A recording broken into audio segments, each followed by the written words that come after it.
नमस्कार मित्रांनो, शास्त्रानुसार घरात किंवा अंगणात काही झाडं लावल्याने आपल्याला सकारात्मक ऊर्जा मिळते व घरात सुख समृद्धी येते.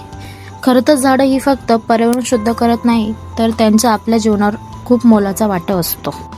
जर तुमच्या घरात किंवा अंगणात गोकर्ण या फुलाचा वेल असेल तर हा व्हिडिओ तुमच्यासाठीच आहे. निसर्गात एक अत्यंत सुंदर औषधी आणि धार्मिक दृष्टिकोनातून महत्त्वाचं फूल म्हणजे गोकर्ण फूल. गोकर्ण, ज्याला इंग्रजीत बटरफ्लाय पी म्हणतात, याचे सायंटिफिक नाव क्लिटोरिया टर्नेटा आहे.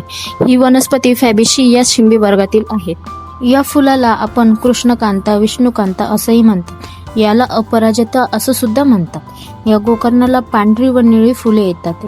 या फुलाचा आकार गायीच्या कानांसारखा असतो, म्हणून याला गोकर्ण असे म्हणतात. निळ्या रंगाचा फूल भगवान विष्णूंना प्रिय असते. गोकर्णाला वेल्थ वेल असेही म्हणतात. या फुलाचा औषधी उपचारही केला जातो. गोकर्णाचा चहा डेली पिल्याने थकवा, मानसिक तणाव दूर होतो. सर्दी, खोकला अशा विकारात ही हा खूप गुणकारी आहे. स्मरणशक्ती वाढवण्यास, केसांच्या सर्व समस्या देखील दूर होतात. या चहामुळे शुगर सुद्धा कमी होते. त्यामुळे शुगरच्या रुग्णांसाठी हा चहा अतिशय गुणकारी आहे. सर्वात महत्त्वाचं म्हणजे या चहामुळे रक्त साफ होते.